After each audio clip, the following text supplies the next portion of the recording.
हमने टॉपिक लिया है सर्कल। तो सर्कल के कुछ कंसेप्ट और प्रॉब्लम्स हम देखेंगे। तो इसमें अगर हम देखते हैं, अगर मान लीजिए कोई भी अगर हमने एक लंबी लाइन ली और इस लंबी लाइन को अगर आपने आपने क्या किया, इसी लंबी लाइन को अगर आपने ऐसे गोल कर कर जोड़ दिया, तो अगर इसको हमने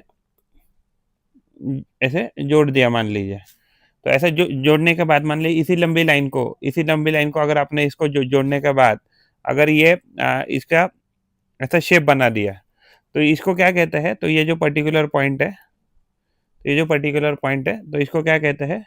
इसको कहते हैं सेंटर ऑफ द सर्कल। इसको कहते हैं सेंटर ऑफ द सर्कल।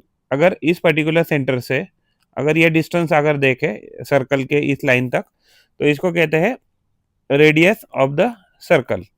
अगर मान लीजिए सेंटर से पास होने वाली हमने कौन सी भी एक लाइन अगर हमने ऐसी ले ली, सर्कल से पास होने वाली अगर हमने ऐसी कौन सी भी एक लाइन ले ली कि जो क्या हो रही है, तो सर्कल के दो पॉइंट को टच कर रही है, तो इस पर्टिकुलर लाइन को कहते हैं डायामीटर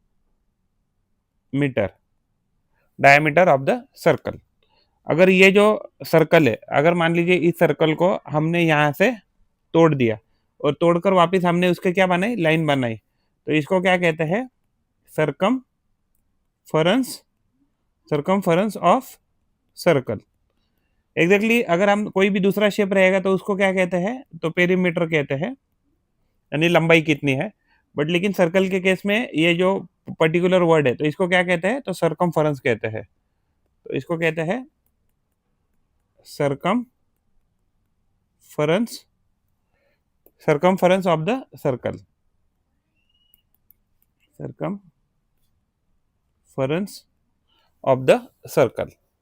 एंड अगर मान लीजिए, thank you very much. Circle की अगर हम बात करते हैं, तो सर्कल में मान लीजिए क्या होता है कि अगर मान लीजिए हमने मान लीजिए कोई सर्कल बनाया, तो उस सर्कल सर्कल जो है, तो इस सर्कल में मान लीजिए जो भी अंदर का एरिया दिख रहा है, तो सर्कल में जो भी एरिया दिख रहा है, तो इसको क्या कहते हैं? Area of circle. तो उसका फॉर्मूला होता है पाई आर स्क्वायर, जहाँ पाई की वैल्यू क्या होता है? 22/7 भी होती है, या अदरवाइज हम इसको 3.14 भी कह सकते हैं। और आर क्या होता है? तो रेडियस ऑफ सर्कल कह सकते हैं। एंड अगर मान लीजिए सरकमफेरेंस अगर निकालते हैं, तो सरकम